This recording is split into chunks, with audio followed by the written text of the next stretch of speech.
Mas como você mesmo falou lá, a gente batendo um papo ontem, No seu escritório. você acha, as pessoas acham que vocês são intocáveis, acham que são orgulhosos, que não têm acesso a você. Mas você mostrou algo diferente, você mostrou ser muito humilde, passou bastante transparência pra gente, foi bastante prestativo, né? E pra gente é uma honra ter você aqui e a gente quer saber aí um pouco da história do Grupo Guarabes. Como começou? Na verdade, assim, sendo bem sincero, é porque as pessoas, a gente, graças a Deus, a gente representa uma empresa de destaque aqui, mas a gente continua sendo guarabirense, a gente começou de baixo, a gente nunca a gente vai esquecer nossas origens, sabe, nossa história. Mas as pessoas que não têm contato com a gente realmente pensam que a gente vive numa bolha. Numa bolha. Não é. Intocável, né? Pois é. Eu vou ser bem sincero para vocês. Se eu fosse o primeiro convidado, se eu fosse convidado para inaugurar esse podcast, eu viria com o maior prazer. Você vê como é as coisas, né? Você imaginou, não, vamos deixar para convidar o pessoal da Guaraves quando a gente já tiver um público maior, ou já uma referência, não, uma referência maior aqui na região. Foi mais ou menos isso aí. Porque assim, a gente tem que estimular as boas ideias. A gente tem que estimular por exemplo, história de empreendedor. O que a gente precisa é ser escola. A gente precisa deixar claro que ser empreendedor e empreender não é coisa de rico. E, muito pelo contrário, os empreendedores de sucesso começaram pequeno, a grande maioria começaram pequeno, entendeu? Então a gente tem que desmistificar isso. E desmistificar contando essas histórias, trocando essas experiências de forma leve, de forma natural. Então, pegando já um pouco de sua pergunta, você poderia repetir a pergunta com relação à história da empresa, por favor? Para deixar assim claro para as pessoas que estão nos assistindo aí, um pouco do início da história da Guaraves, como surgiu o Grupo Guaraves, isso por volta lá dos anos 70, 80, mais ou menos? Só vou contar a história assim de forma bem tranquila, bem leve. Que é o seguinte, o meu pai, Ivanildo Coutinho, que todo mundo conhece, né? O seu Ivanildo é uma figura, minha mãe, Dona Vera. Então, assim, eles casaram muito cedo, né? Casaram muito jovens. E meu pai, ele morou em Sapucaia, no sítio Sapucaia, até os 14 anos de idade. Então, ele ele teve a vida voltada à área rural. E aí o sonho dele era vir para a cidade para estudar. Ele veio com 14 anos, com 17 anos ele já casou com minha mãe. Então, a família se uniu ali em torno de ajudar Ivanildo e Vera, que são meus pais, né, a iniciar um negócio, empreender de alguma forma. Porque eles casaram, eu já tinha nascido, eu nasci fui um pouco precoce, nasci antes do casamento. Mas é o filho mais velho, então? Sou o filho mais velho. Então, assim, eles precisavam montar um negócio, construir uma vida. E meu pai teve a ideia de produzir frangos, né?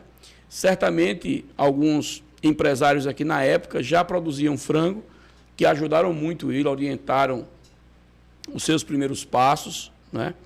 Tem até o seu Antônio de Oliveira, até faleceu agora aqui na pandemia, seu Antônio de Oliveira, daquele loteamento Monte das Oliveiras. Monte das Oliveiras. Seu Antônio do Mercadinho. Foi um dos empresários que na época orientou meu pai. Veja como é importante a gente, no nosso começo, ter pessoas que apoiem, né? Como é importante ter uma pessoa que apoie. E o seu Ivanildo é muito grato e tem uma gratidão eterna a seu Antônio Oliveira e tantos outros que ajudaram nesse começo. Então ele começou, a Guaraves, meu pai criava, era Granja Santiago na época, isso no início final dos anos 70 e início dos anos 80. A Granja Santiago fica ali por trás da Universidade, a Universidade Estadual da Paraíba, por ali, próximo da Guaraves, né? Então ele começou uma pequena granja e minha mãe, ele criava o frango e minha mãe vendia o frango. Todos conhecem, todos de Guarabira sabem onde era a loja de frango da Guaraves, de Ivanildo, de Vera, né? No caso, nesse início aí, seu Ivanildo, a granja já era própria ou era? Não. Não era terceirizada? Tudo, não. Era uma área, era uma terra do pai do meu pai, de vovô Arnaud, né? Então, assim, meu pai criava nessa granja, começou com 300 pintos, né? Muito pequeno. Meu pai criava e minha mãe comercializava. Até hoje, esse local, inclusive, é um local histórico, porque até hoje ele funciona, onde fica o Super Atacado Bom Todo, lá no centro. É o primeiro ponto lá, É o primeiro ponto. Ali começou a Guaraves, no que diz respeito à questão comercial, né? Então, assim, desde que começou, nunca parou de crescer. Os anos 80, a empresa crescia, novas granjas foram adquiridas. Nunca a Guaraves parou de crescer. Apesar das dificuldades da época, que eu vi umas reportagens, não tinha energia, questão de água, era muito difícil, não era? Mas como foi que vocês fizeram para aumentar o negócio naquela época? Era na verdade, assim, todo começo é muito difícil, né? Você vê, quando o papai começou a criar frango, a granja nem tinha energia elétrica, que era a luz de candeeiro, e nem tinha água encanada. A água era transportada em jumentos. Então, assim, é o começo do começo mesmo. Bastante difícil. À medida que foi crescendo, a estrutura foi chegando energia, foi chegando água e a coisa foi acontecendo, né? Então, o crescimento da empresa aconteceu, chegou aos anos 90, a empresa decidiu investir em produção de aves com terceiros, que era um modelo que as grandes empresas de avicultura do Brasil já adotavam. A exemplo da Sadia, da Mafisa, que era uma empresa muito grande que tinha em Pernambuco. Então, nós implantamos nos anos 90 a produção em parceria. 10 anos na frente foi quando começou as parcerias. As parcerias. Existe até hoje, né? Existe até hoje. É o modelo que toda a avicultura brasileira trabalha com produção em parceria. Então, nos anos 90, foram decisivos para o crescimento da empresa. Na hora que a gente iniciou a produção em parceria, a gente saiu assim, de uma produção semanal de, por exemplo, 20 mil frangos, passamos para 40 mil frangos. A empresa dobrou do dia para a noite. Em 10 anos. Não do dia para a noite, sim, mas de forma gradativa. Mas dobrar a empresa é uma coisa que é muito forte, porque você tem que dobrar a estrutura como um todo. Tem que estar estruturado para poder suportar a demanda que vai oferecer, né? E à medida que a empresa ia crescendo, aí vinham os investimentos. Por exemplo, montamos granja de matrizes lá em Sertãozinho, montamos um incubatório e tudo na sequência da evolução da empresa.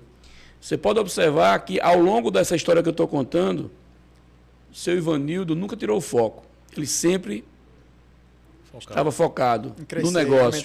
Ele não pensou em montar negócios paralelos. Ele sempre foi focado na produção de frango. Era o principal negócio dele. Sempre foi, né? Então, assim, nos anos 2000, eu sempre marco a história da gente em décadas. Nos anos 2000, nós tivemos a oportunidade de transferir parte da empresa, uma expansão para o Rio Grande do Norte. Algumas empresas de lá, que já eram empresas bem estruturadas, decidiram encerrar suas atividades e a gente alugou essas empresas. Parnamirim? Parnamirim. Naquela região toda do Rio Grande do Norte. Então, os anos 2000 foi quando a gente começou a industrializar, abater o frango. A gente abatia o frango no Rio Grande do Norte. Só podia vender naquele estado, né? Até que em 2000, eu acredito que até que em 2000... Acho que 2008, mais ou menos 2008, nós iniciamos a operação do abatedouro em Guarabira. Foi o grande boom da Guaraves. Porque era só lá em Parnamirim. Era em Parnamirim. A gente vendia frango vivo aqui e frango abatido em Parnamirim. Quando entrou o abatedouro da Guaraves, aí a história toda mudou. Crescimento exponencial, vendendo para vários estados do Brasil, alcançando países. Então, assim, a nossa história é década de 80... Era mais um varejo. De uma pequena criação à expansão. Anos 90, com o advento da produção em parceria, das integrações, a gente dobrou a produção. Quando a gente foi para o Rio Grande do Norte, dobramos de novo, porque o Rio Grande do Norte, todo aquele estado do Rio Grande do Norte estava aberto para a gente produzir lá. E a gente encontrou estruturas prontas. Né? Já tem um prédio pronto, você quer dizer? Assumiu um... Granjas, abatedouro, tudo pronto. Essa outra empresa lá foi o quê? Fechou? Não, eles decidiram de sair do mercado, né?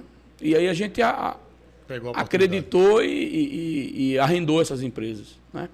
Então, o nosso boom dos anos 2000 da Guaraves foi ir para o Rio Grande do Norte, né? Mas o grande momento da Guaraves foi a inauguração deste abatedouro aqui, que iniciou abatendo 40 mil frangos por dia. 40 mil frangos por dia. Era 20 mil já era grande. Um exemplo, aí depois foi para 40. Já era grande. Dobrou, já está 40 mil no dia. Hoje a gente já abate 100 mil frangos por dia e já estamos em fase final para ampliar para 150 mil frangos por dia. Então, assim, é uma história assim, de um crescimento assim, vertiginoso, né? Mas acreditem, o seu Ivanildo nunca tirou o foco. Sempre focado no negócio.